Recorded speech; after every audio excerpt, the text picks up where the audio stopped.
Finally, we have a little clouds when we talk about the portion of Noach. But the problem is that the flood is already over, and that's when we get a cloudy morning. But in any case, so we began the discussion about the story. Did we begin? We almost began the story about Noach post the flood, and page 43, and we read some of the verses, page 43 in the Art Scroll, verse 18.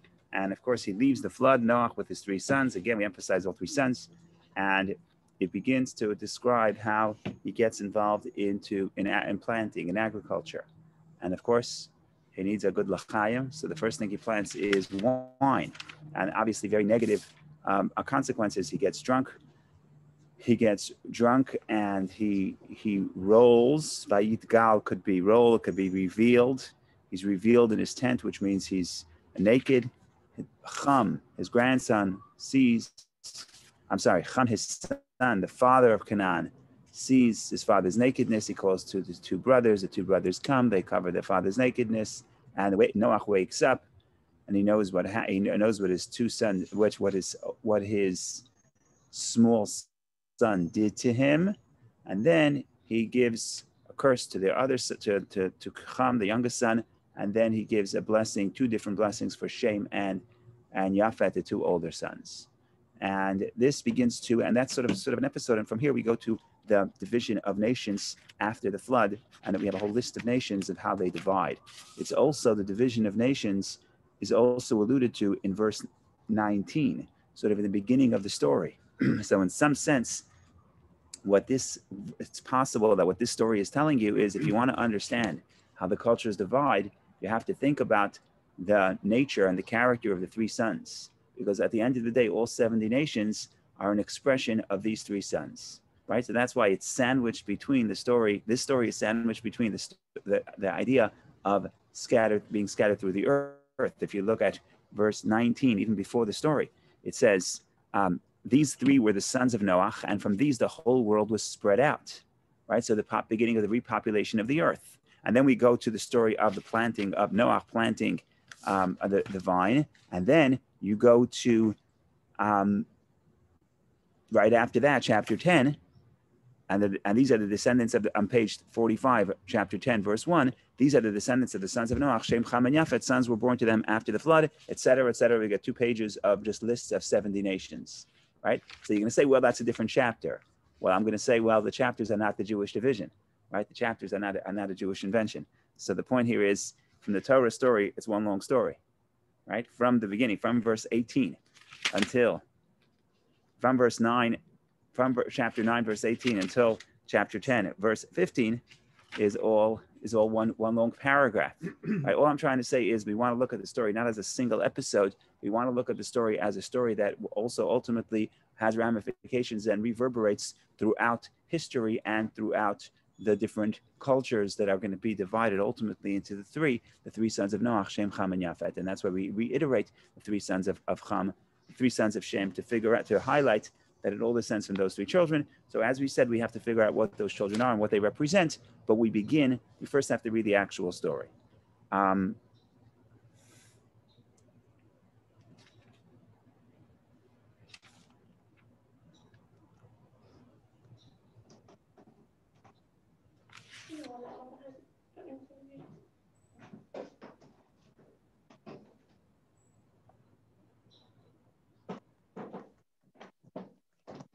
Okay, so Rashi has a very interesting observation on the word.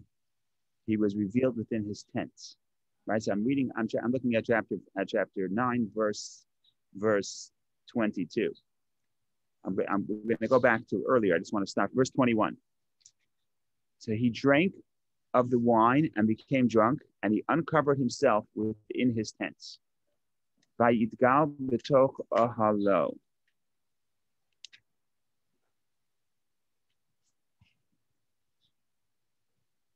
So the problem with this word, if you look at the Hebrew on the bottom line of the page 42, the ahalo is spelled funny. Okay, ahalo, perfect set. It's spelled funny. Why is it spelled funny? Because it's spelled with a hey at the end. Vayitgal, he was revealed b'toch ohalo. You could have spelled this either without the hey or with a vav, because you have the dot on top of the lamed, makes it a cholam, a halo, or the vav. Certainly, you could have put a vav. That would be the conventional way of spelling. A halo is a hey. You end with a hey, it ends feminine. It just doesn't belong. It just doesn't fit. A halo would mean her tent, right? So the point here is that the spelling is funny. Now Rashi doesn't always get into the specifics of the grammar. Sometimes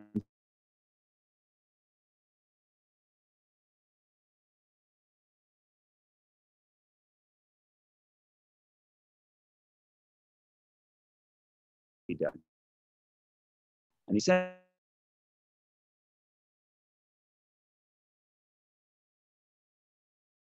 reference to generations later, centuries later, to Samaria.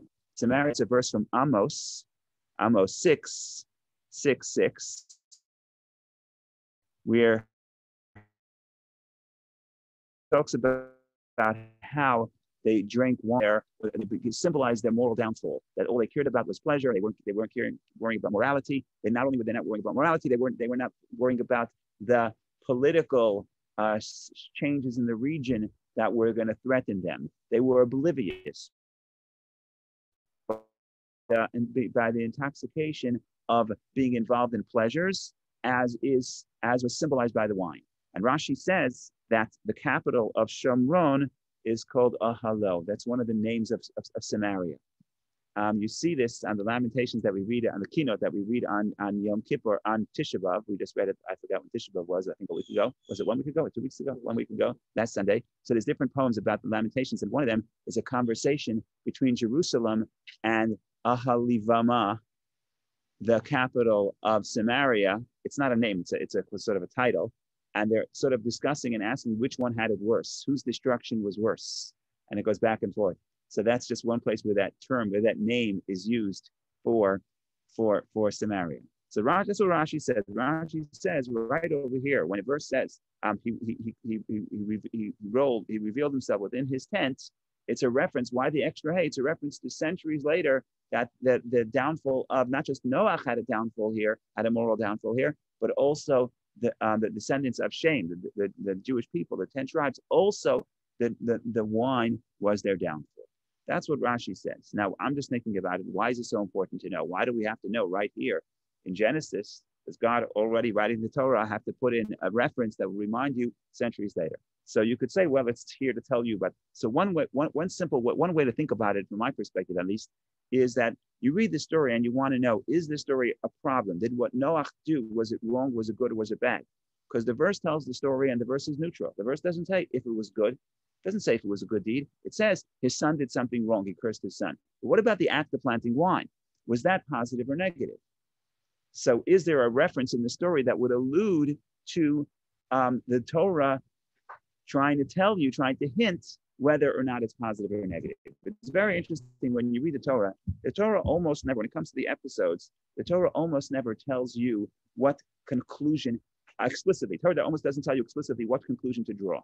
For example, any moral story. I don't know, the first story, Abraham. Abraham goes to Egypt, right? God tells him to go to Israel, comes to Israel, there's a famine, he goes to Egypt. Very simple question. Was that a good deed or a bad deed? Was that a failing of the test, or was that passing of the test? Was the failing of the test was that he went to Egypt even though God told him to go to Israel? That's one opinion. The other opinion is no. He passed the test because God tells him to go to Israel. And he comes there and there's a famine. And you know what? He doesn't complain. Of course he has to go to Egypt to buy breakfast. But the point is, he didn't complain. So what I'm trying to say is that sometimes we have very important stories with very important questions. Go ahead.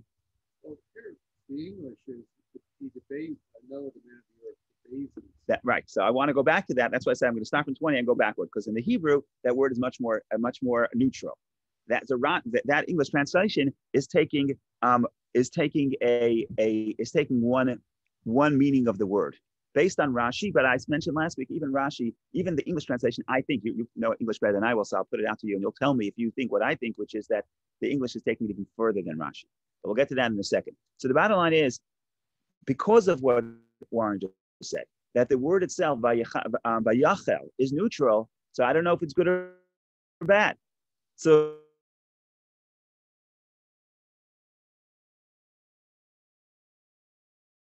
tell you, but the Torah sometimes likes to allude. I think remind you of the capital of Samaria that had a downfall because of wine is also telling you, first of all, the dangers of wine, dangers of a culture that is based upon wine, because again, it's not wine. Wine represents the pleasures, intoxicating pleasures, being completely involved in pleasure. That culture is going to bring you to the destruction of the 10 tribes, and that's sort of giving us an indication that what Noach did was less than good.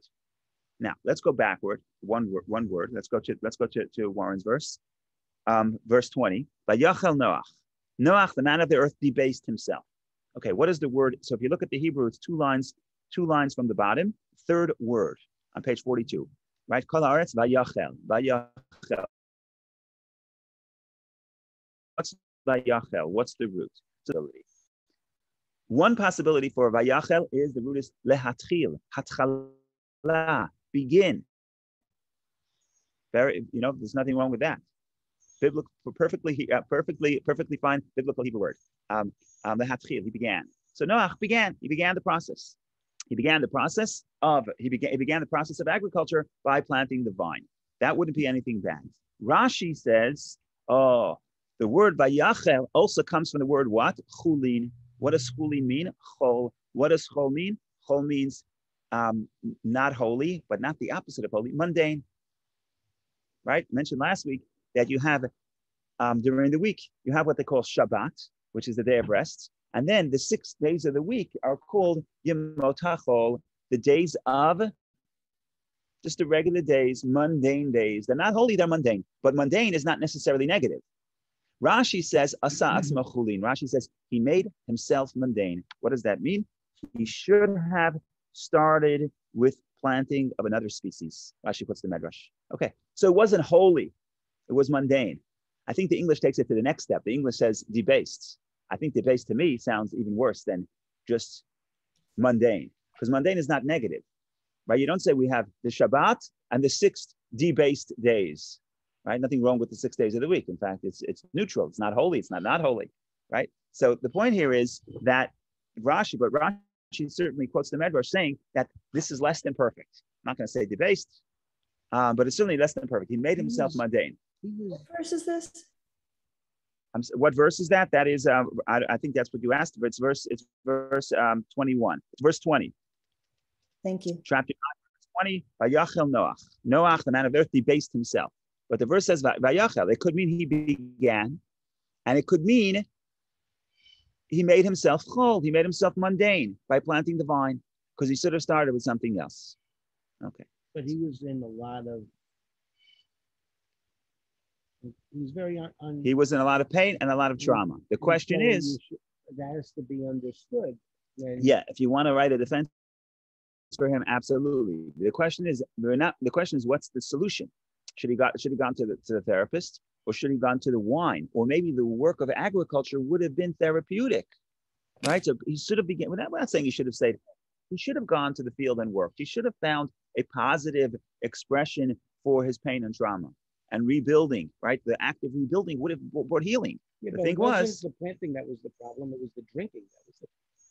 And you can according to Rashi. Not, okay, so what are you planting? If you're planting tomatoes, it's because you're looking for a salad. If you're planting a vine, it's because you're looking for a drink. Problem was the guy said what was the joke? The guy was I forget. It's probably a famous story. The guy said the guy used to come home every day and drink. He says, why am I drinking? He says, I'm trying to drown my problems. But after many years, I realized that my problems float. So you can't drown them. So that's conventional Rashi. Rashi's saying it's negative. Now I'm going to give you the Hasidic interpretation, which I think is beautiful. Because why do I think it's so beautiful? Because it does not negate one of those possibilities. The Torah uses a word that is intentionally vague. It could mean beginning, Noach began. It could mean Noach made himself mundane. So if the Torah wants to tell us that it's negative, like Rashi is telling us that it's negative, so say a word that's clearly negative, right, or clearly neutral. Here we have this word that has multiple meanings, and we specifically use that term. So what do the Hasidic commentaries say? This is not Chabad, but other Hasidic commentaries say this, and I think it's beautiful. It was mundane. Is wine bad? Is the takeaway from the story that wine is bad? I already mentioned in the past that would be a problematic takeaway, because if you look at Jewish culture, you see that wine is positive or could be positive. We use it every time we want to serve God with joy. We use it Shabbat, we use holidays, marriage, etc., etc. So if I read this story and I never went to any Jewish function, I would think, oh, the takeaway is Noach drank wine. That was negative.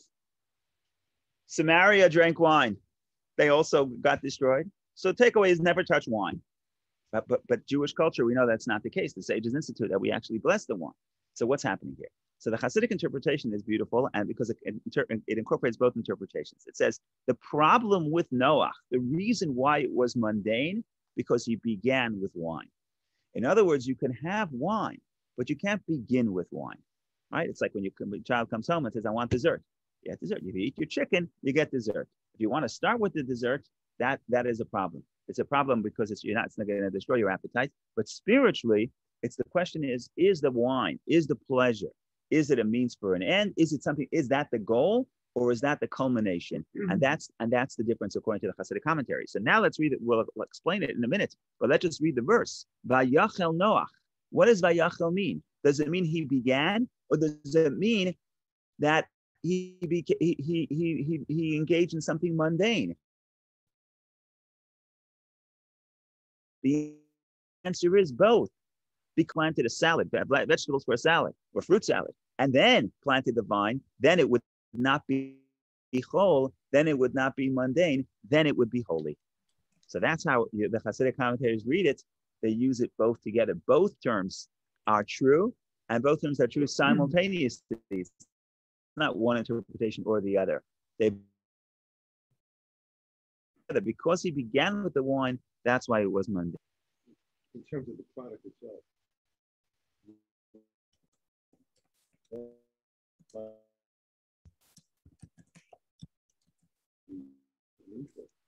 Yes. I mean, yes. So correct. But the point here is that what you do, the order of the steps you take, reflect your values, right? So if I go and the first thing I do is go to wine, it's because that's what I value is important. It reminds me of the joke. Why does it remind me of the joke or the story? It's not a joke.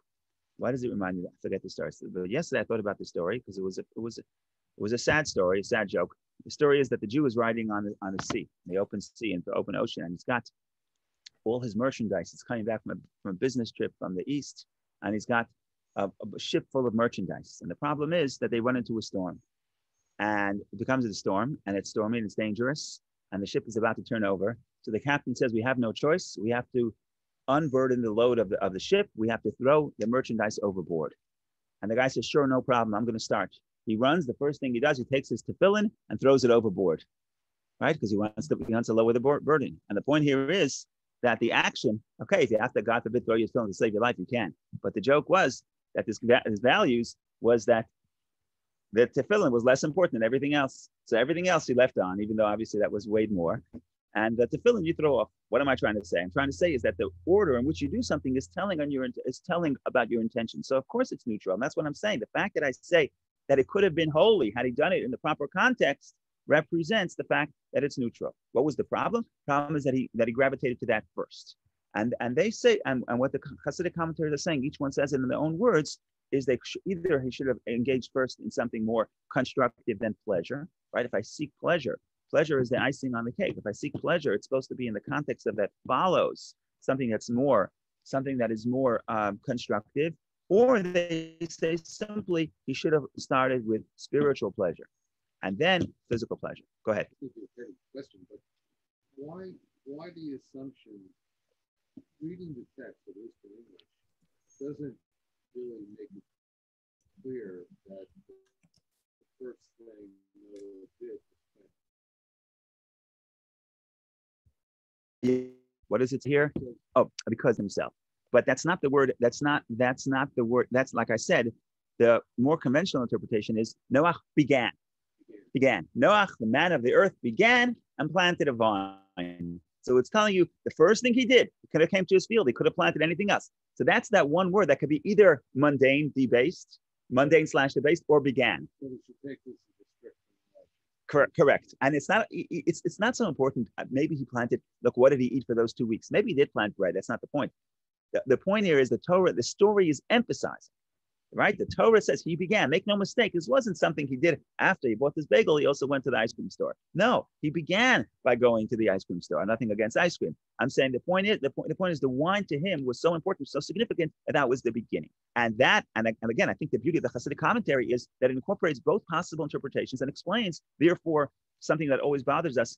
Why does the Torah not always say what it wants to say? Be clear. If you want to say debased, say debased. If you want to say it was neutral, say it was neutral. No, we use a term that could mean both things. Why? So the Hasidic commentary says, because it's only debased, it's only negative because you began with it. Do any of the commentators draw a parallel between this story and the Adam and Eve? Yes, of course. That's the next step.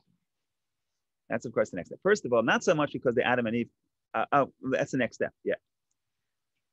Yeah. So practically, in modern times, how do we use wine? Like we start Shabbos with wine. It is the light candles. You see finish and drink wine. It is the beginning of our. So I'm quoting from the Hasidic commentary called Marav Shenesh. He says you have to start with spirituality. So Shabbos, you make the Kiddush, right? You start with the prayer, right? So your foundation is a spiritual connection to God. The wine is a way of expressing that spiritual connection. Okay? So you're not beginning with the wine, you're beginning with the Kiddush. So it's not so much technically what minute am I starting. The question is, what is the function of who's serving who? Everything you have, every possession you have, it's not clear. It's not clear who's leading who, right? You walk down the street. Who's leading who? It's not clear in a relationship. It's not clear who's leading who. Am I using the ethics of the Father say the more possessions you have, the more worry you have, right? So we like to think of possessions as things that I own. But what the ethics of the Father is saying, the more you own, the more you're enslaved to it. I have a boat, now I have to worry about my boat. I have a plane, I have to worry about my plane, right? So the point is it serving me or am I serving it? Very simple example, my cell phone. So when they made a phone, they say, well, phones are amazing because I can use it, right? Really, this phone is my leash. Anyone who wants can disturb me, right? So I stop everything I'm doing to pick up the phone, right? So am I serving it and is it serving me? That's the question. And it's not always easy to figure out. But it's not so much the order, but it's in your own psyche. Am I enslaved to it? Am I serving it or is it serving me? Same thing, pleasure. Am I serving the pleasure or is the pleasure serving me? In other words, do I use the pleasure in the context of a life that's more spiritual? And the pleasure is here to enhance the spirituality. If the pleasure is here to enhance the spirituality, and we could talk about pleasure because there's a tremendous amount of Kabbalah about pleasure. Pleasure is considered the deepest part of the soul. The deepest part of Keter. Keter has two parts, is will and pleasure. Those are the deepest parts of the soul, and pleasure is even deeper than will. So pleasure is deeper soul. We can talk about pleasure if we have time, not today, next week. But the bottom line, let me just finish in just a second. The bottom line is that this really depends on the context. Am I using it? Am I using it as an expression of a spiritual value, or is it a means to an end? If it's a means to an end, then I get caught into it, and then it could pull me down. Go ahead, Seth. I think it has to do with the person's intention. Yes. Maybe he just intended to, and he knew about a vineyard, and that was what he did. And it said he became drunk. In other words, he had to keep drinking. Maybe, once it got going, it wasn't his intention, maybe. Was it his intention to get drunk? Maybe it was an escape. Maybe he was in so much pain. But maybe it wasn't. So you're saying it was by mistake. It was okay. Maybe it wasn't. But you know what they say about drinking and driving? They can't blame you. No. They can't blame you. They can't blame you for driving drunk because by the time you made your decision to go into the car, it's already too late. You're already drunk. But the problem is, why didn't you give away your keys earlier? Right? In other words, when you still have some level of the ability to make decisions, then you have to ask yourself, is this good for me? Am I going down the right path? And it had a very negative consequence. We didn't get into that yet. What exactly happened? Why was it so terrible? It says Ham saw his father's nakedness. Some of the sages say it was much worse than that. We'll get to that later. But I want to go to the question of Warren's question of does this story relate to the sin, to the story of the tree of knowledge? And the Kabbalists say absolutely, and they say like this.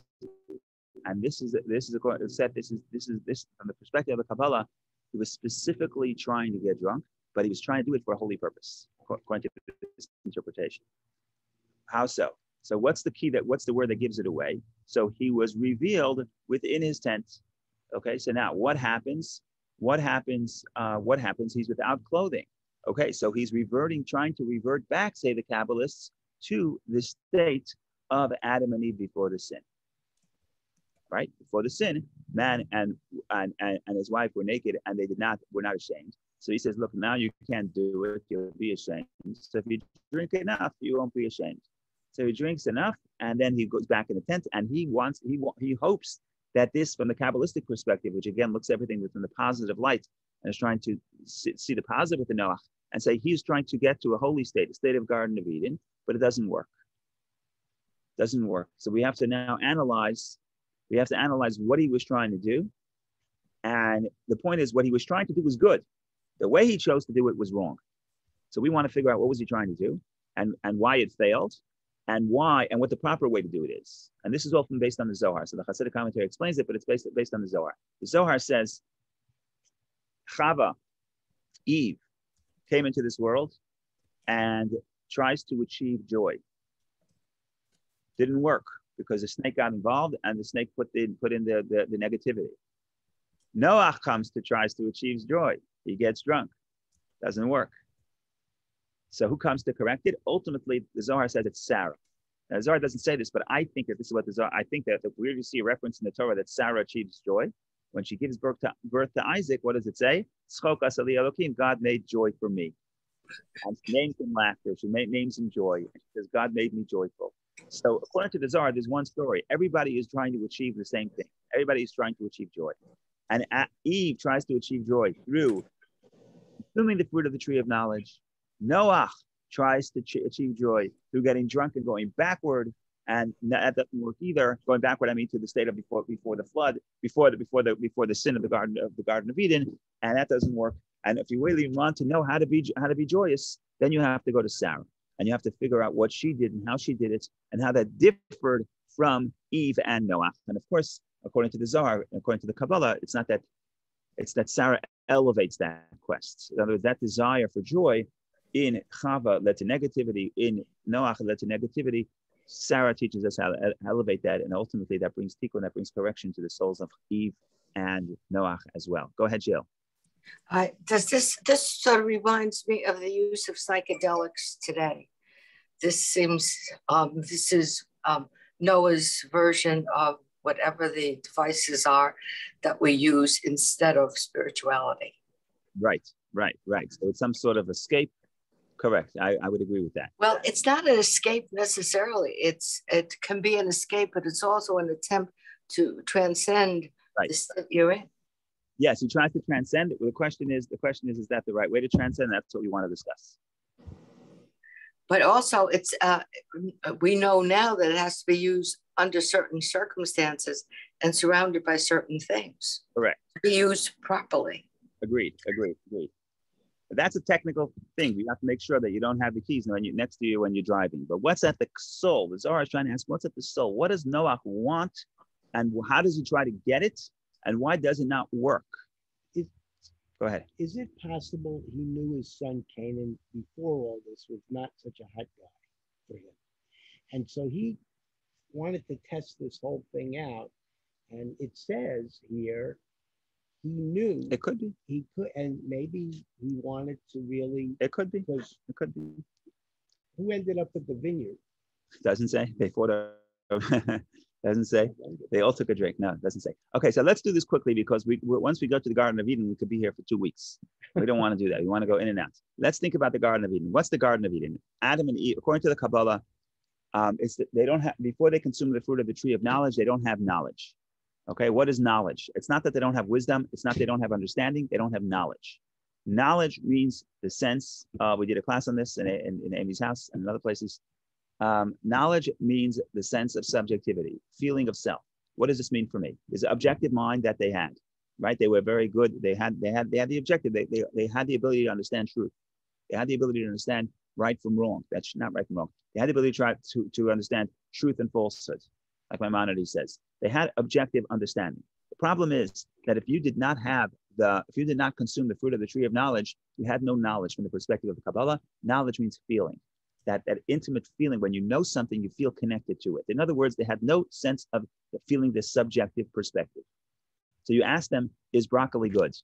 Today, my answer is, whatever my taste buds tell me, that's the answer, right? Because it's all about how I feel. Is anything good? Is good. If it's good, if it feels good to me, it's good. That's how I test. That's how my subjective sense tests.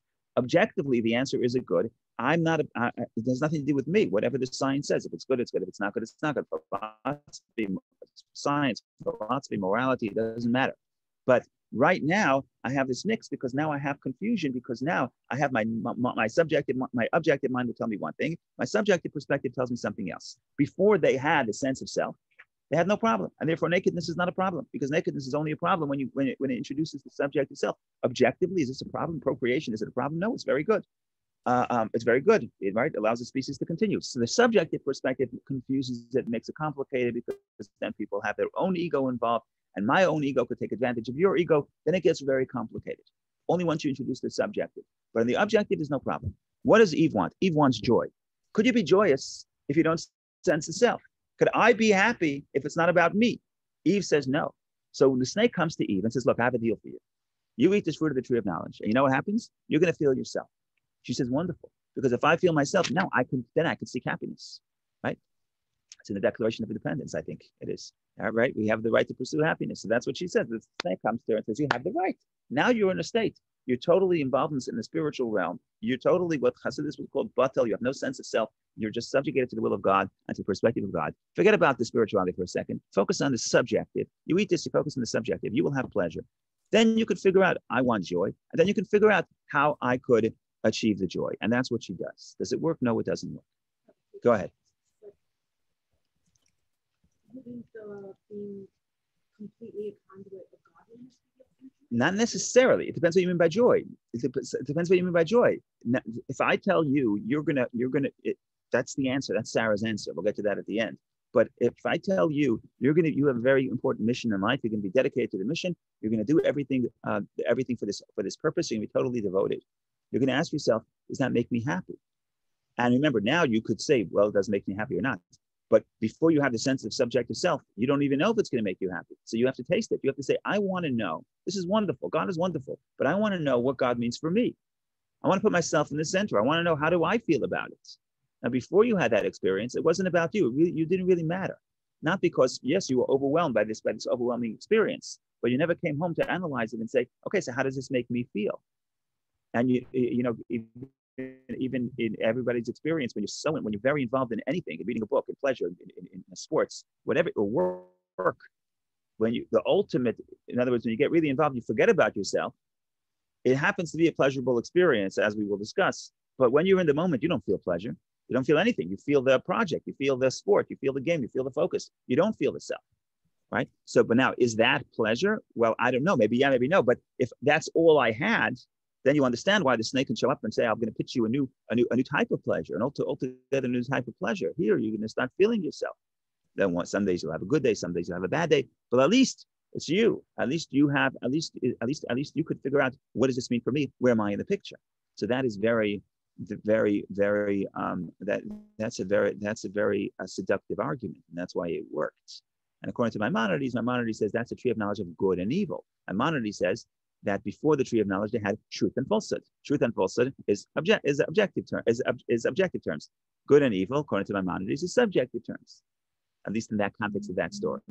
So that's the story. Noach sees what happened at Eve's experiment. What did it lead to? Sense of self, introducing the subjective. You know what it led to? It led to the flood.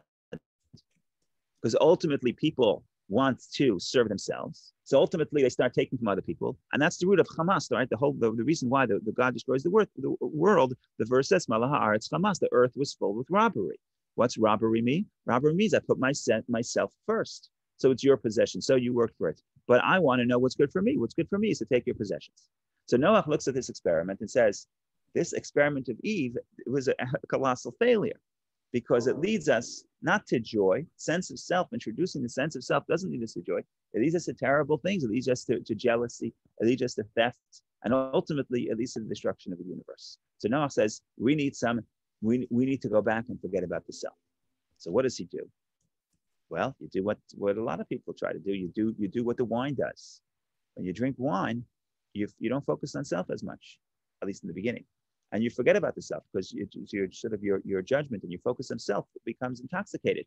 So he says, why is he going to drink wine? So you can read it because he's looking for pleasure. Okay, you could read it. He was trying to deal with the trauma. Okay, the Kabbalistic interpretation is he is trying to get to the spiritual state. He's trying to correct the spiritual cause of the flood, right? If he just saw the destruction led by the flood, so now he says, what are we going to do to create a society where people are not focused on self? Well, forget about yourself. But if you can, it's very hard to forget about yourself. You can't go back to the pre-flood. So what did you do? You need a substance to help you do it. So they didn't have drugs then, so they had wine. Same idea. Artificial ability to forget about yourself. And that seems logically like a very good thing to try. But that doesn't either work. So when we see it doesn't work, we'll have to analyze why it doesn't work, but it doesn't work, because it leads to destruction. And we'll analyze and we'll see what the solution is. Go ahead. Well, generally, Noah is reactive and not proactive. And so what you're saying now is that there's some action that Noah took. Right. The verse does say that he did take an action and he did engage in agriculture. God never told him to. God told him to populate the earth. Right? God says populate the earth. You could say it also means to provide food. Okay. But it's clear that Noah is trying to take some initiative here. The question is if it was positive or negative. And the question was it just looking for pleasure? But from a Kabbalistic perspective, because you have to understand, these things could be true on multiple levels. When I say that the Zohar says this, I don't mean to negate the simple meaning. It's possible that in Noah's conscious mind, he was looking to escape the pain. But on the subconscious level, says the Zohar, we're looking at the inner dimensions of the soul. He was onto something. He understood, he sensed deep down that escaping the focus of self is actually an important need of the soul. Because when you focus on self too much, you end up with the robbery that leads to the flood. Say that according to the Zohar, he was trying to go back when the Zohar says that when he planted the vine, he was trying to go back to before the sin. It doesn't necessarily mean that was the only motivation. But the Zohar is saying subconsciously on a soul level, that was his motivation. He understood the pain of focusing on self, because we all know that when the more focus on self doesn't always lead to joy. It could, but it doesn't always lead to joy. So that's the problem. But what's the problem with him? The problem with him is the word I used. The Zohar doesn't say this, but I think the easiest way to explain it is it's an escape. And an escape is not the way to go. You can't do it. You can't go back to consciousness. Once the subject is introduced, you can't go back to before the sin. That's impossible. You can do is forget it. You can escape it. If you can escape it, it's not constructive, because it's not in the dimensions of a healthy structure. You're escaping all structure. If you escape structure, then there's no telling what could happen. In the language of the Kabbalah, you have chaos. There's no order, it's chaos, right? When you escape and you get drunk, sometimes you could be nice, sometimes you could say things that are hurtful, right? Sometimes you can crash your car, sometimes nothing bad will happen. The point is, once you go out of the state of order, you're getting to the state of chaos, and there's no telling what will happen. So we cannot go back to lose the subjective. We can escape the subjective. We can escape the subjective by going into the state of chaos, but the state of chaos will never build something positive. So what does Sarah teach us? So according to the Zohar, Sarah has the proper balance of humility and joy. I don't know what to do with the Zohar. I don't know what that means. My own interpretation of the Zohar is as follows. My own interpretation of the Zohar is you have to look at the context of where she is joyous. Again, the Zohar doesn't say that's where she's joyous, but according to my interpretation of the Zohar, she's joyous when she gives birth to a child, which means what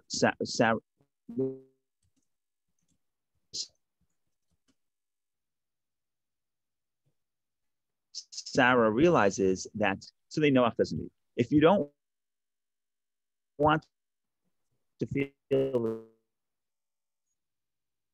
self, and you want to, in the context of without chaos, the way to do it is to be devoted to something greater than self. Devoted to a cause greater than self, that's how I can escape my subjectivity. And unlike what the snake told Chava, and that's what Amy was telling me, and it's good because you're a mom, so you know, because that's what Eve, that's really what Sarah discovers. Ultimately, the greatest joy comes from transcending, from giving. And that's why people who are just invested in their own pleasure are not ultimately not going to be joyous. And that's why people who you think aren't spiritual, but when they give, they feel joy. Why so? Right? If you think about seemingly the more pleasure I take for myself, the happier I'll be.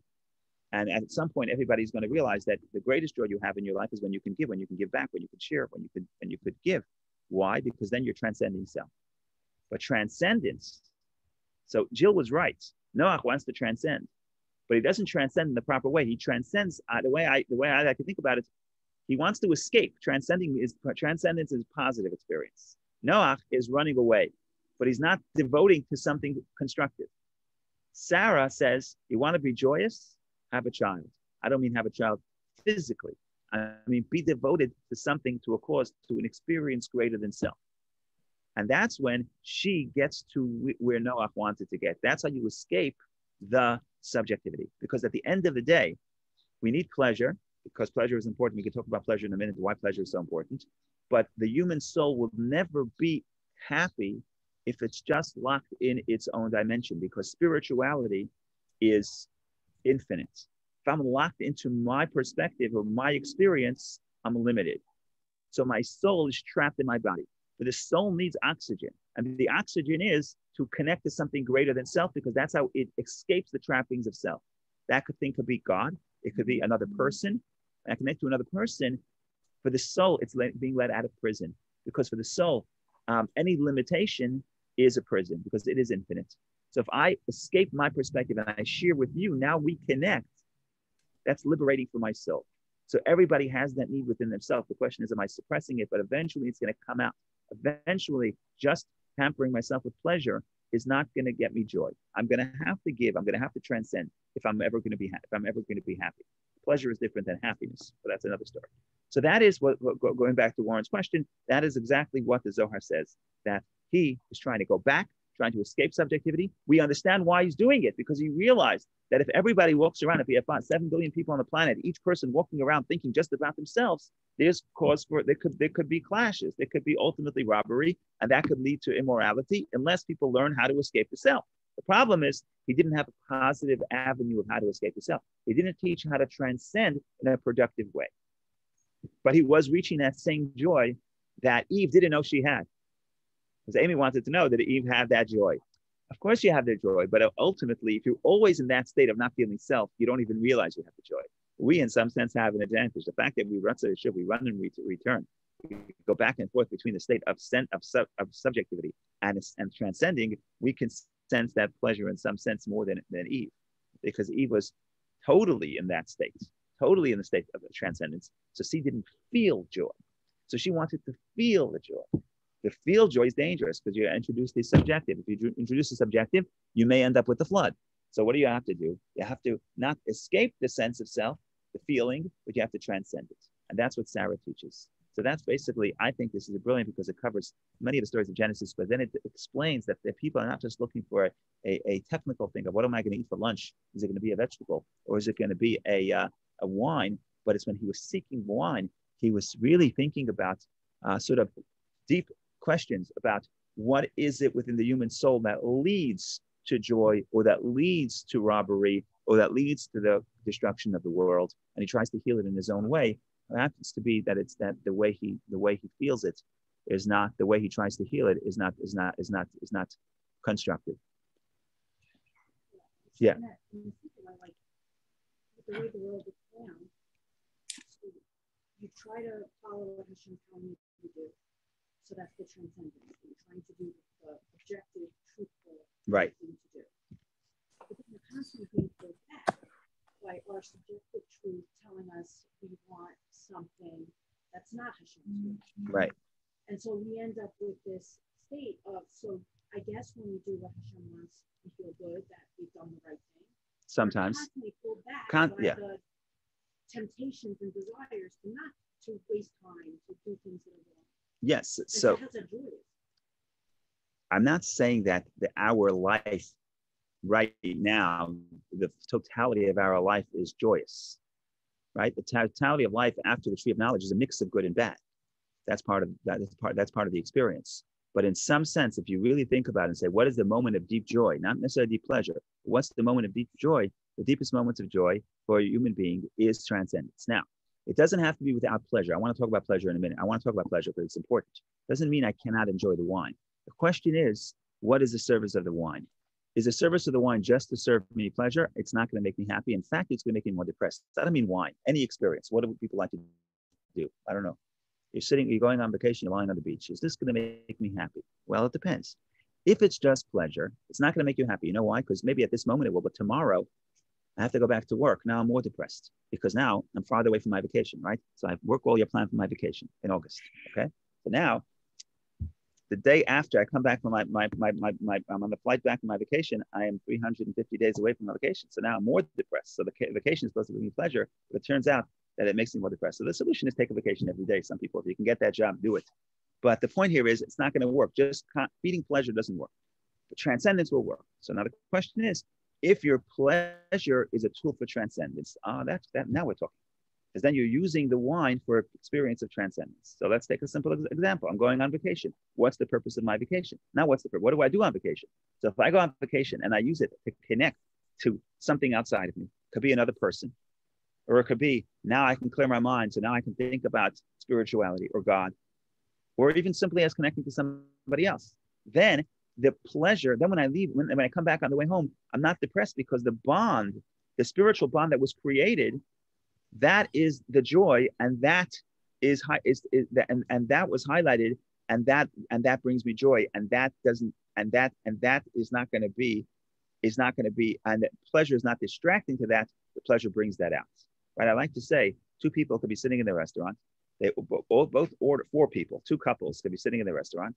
They both order the same amount of food, the same menu, same exact menu. One goes home depressed and one goes home happy. Why? One person goes, they're here for the steak. I don't want to eat steak alone. It's really embarrassing. I'm eating steak alone in the restaurant. Everyone here, every table has two, and I'm alone.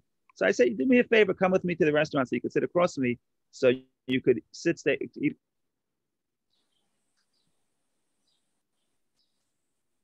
And you could laugh.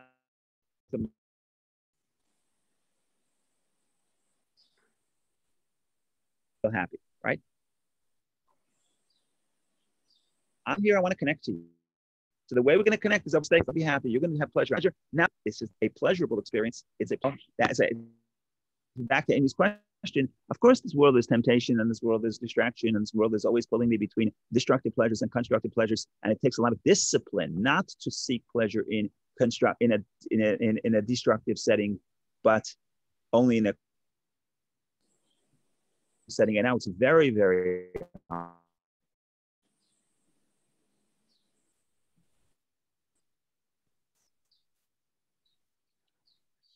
technology can seek almost any type of look at as the end. Just look at the top to get just the pleasure. But this that's and it probably will get me intoxicated. It'll get me into trouble too. But it's not going to bring me joy. Pleasure is going to serve something spiritual. Spiritual, I mean something transcendent. Transcendent means it's not only about myself, and that could be pleasure. But you're right. After the tree of knowledge, it takes discipline to have the purchase pleasure. But the pleasure has to be in the context of serving something greater. Now we come full circle to the beginning of the class, right? If you're beginning with wine, in the sense you're saying, all I want is wine. I want the pleasure as it means for as the goal, as the end for itself. Then that's debased, not debased, at least mundane. It's not holy. Holiness is if my pleasure is going to lead me to transcendence. So Noach looks for the pleasure, and he doesn't find the transcendence because he does it in the form of escape. Rabbi, I want to say something about pleasure. Just go ahead, please. Yeah, first of all, you keep breaking up, but and I got a quick question. What's amazing here is the Noah thinking about transcendence and pleasure in the middle of the survival. It's good for us to just, we have basic needs met. He doesn't. He just in the middle of trying to survive, and the desire to transcend is so deep that kind of overrides everything else, right? Yes. Now, I'm not a psychologist, and Beth is not here to tell me I'm talking nonsense. But I would say that it's always multi-layered. Noach wants, we all want transcendence. When we look for pleasure, what are we really looking for? We're looking for transcendence. We just look for it in the wrong, we may not be looking for it in the right place.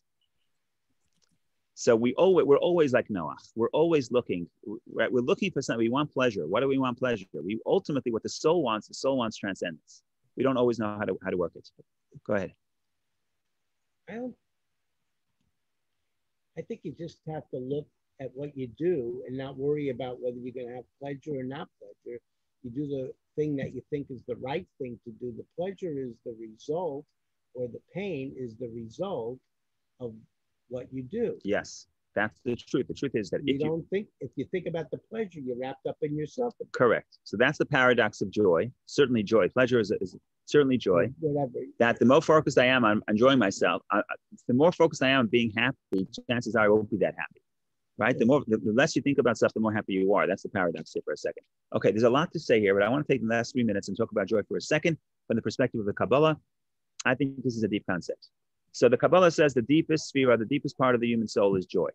So you have 10 sphirot, highest one is wisdom. Above that you have Keter. Keter is the encompassing light. That is will, and deeper than will is pleasure. So the pleasure is where the essence of your soul is triggered. That doesn't mean if you eat cotton candy, it's the highest thing you could do in your life. But it means that this capacity of the soul to experience pleasure, the deepest part of the soul experiences pleasure. Why so? How does this work? So for this, we have to differentiate between will and pleasure. So I'm just using the Kabbalistic terms. I'm not sure it translates fully in English. So how do you define pleasure? This is a trick. That's not a trick. This is a hard thing to do. How do you define pleasure? And then I'll give you what I think is the Kabbalistic definition. Makes me feel good. Yeah, but what is it? What is pleasure? So the Kabbalistic definition of pleasure is, and that's why pleasure is the deepest part of the soul. The Kabbalistic definition of pleasure, but you have to think about this before you reject this. The Kabbalistic definition of pleasure is that I don't need anything. At this moment, I don't need anything. Think about this. What is the essence of all will? Desire. Desire is I want something, right? I want something. I want coffee. I want pleasure. I want to play golf. I want to be on my boat. Whatever it is, I want something. I want something. Want means I am missing.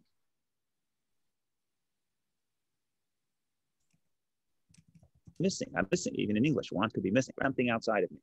What is pleasure? Pleasure is at this moment, I am complete. You say, I have temptation of pleasure. It doesn't work. If I'm experiencing pleasure, nothing can tempt me. At this moment, I'm complete. So I'm sitting on my boat. And unfortunately, it's only 50 feet long. And next to me is the boat that's 80 feet long. Now, if I'm sitting on my boat with my feet up, enjoying the sound, and I say, I have everything I need, I'm experiencing pleasure. If I'm sitting on my boat and saying, I wish I had that boat, it's not pleasure. That's will. Nothing wrong with will. Maybe you'll go out, you'll work hard, you'll earn more money, you'll buy bigger boats. It's wonderful, but that's will, it's not pleasure. See what I'm saying? The pleasure is, I'm sitting here right now, at this moment, because of this experience, I'm feeling complete. Now, you don't need a boat to make you feel complete. You can buy a drink. It's not that the sugar triggers pleasure. It's not that the sugar is the pleasure. The point here is that when the soul feels I'm in a state of perfection, that is the experience of pleasure. The problem is, since we don't live in a perfect world, okay, let's stop. Since we don't live in a perfect world, the pleasure we have lasts for a moment. So you always have to keep recreating that experience, because the soul, this world is a place of imperfection, but there's part of my soul that feels perfect and feels complete. So I do certain things to touch that part of my soul. But because most of my soul, in other words, my psyche is not perfect, and certainly the world I live in is not perfect, so I can't always experience myself in a state of perfection. So I can't always experience pleasure. So if something was pleasurable yesterday, today I'm going to slip out of that state of mind because I'm not living in a perfect world and my soul is not perfect. But my core of my soul is perfect and complete. Complete means what? Complete means it's bound up with God, and God is complete. See what I'm saying here? So what I'm trying to say is, we have to think about pleasure in the state of perfection. When I get to the state of perfection, when I feel perfect within myself, that is pleasurable. Like I said, sometimes I need a physical pleasure to trigger that feeling. But what am I looking for? I'm looking for that feeling of wholesomeness. So if I need something, it's not pleasure. So that's that's according to the Kabbalah, the deepest state is the state of tanu, of pleasure. And that state is a state where ultimately pleasure is touching a spiritual side of myself. It could be right now having a very physical pleasure or even a destructive pleasure, but the part of my soul it's touching the deepest part of my soul, which is connected to the essence of God, and therefore feels complete because it feels connected to God, and that is pleasure. And now the question is, am I using the pleasure as a way to connect to that spiritual place, or am I using pleasure as a way, as a means? I just want that experience, but then that becomes intoxicating because it's hard to maintain because we live in an imperfect world, and therefore I constantly chasing it and confusing will with pleasure. Will is again what I want, what I'm missing, right? So it's not exactly the same thing. So these are the things we have to think about. But in the big picture, what Noach is looking for in his pleasure is looking for transcendence. And what point I'm trying to say when I say this is we all are. We're all looking for pleasure. We don't always know what we're looking for, and we don't always know how to find it. And when we find the pleasurable experience, we have to think about, am I enjoying just the externality of this experience, or is this gonna connect me to something more transcendent, which is to connect to somebody else, or to connect it to something greater than self? And if you're gonna enjoy today, if you're gonna go on vacation today, if you're gonna do anything today that's pleasurable, you have to think about pleasure. Is this connecting me to something greater than self? So if you're gonna go out with somebody, that's connecting you with something greater. If you're going to have some pleasure, so then you can relax and then you can study Torah, that's using the pleasure for something greater. So everybody go out and have pleasure today and have fun. Any questions or comments, please share. Otherwise, we'll see each other in good health next week. L'chaim. And make sure you enjoy the day. Have a pleasurable day. I'm trying to say in short. Rabbi, good to see you. Is that state you're describing is similar to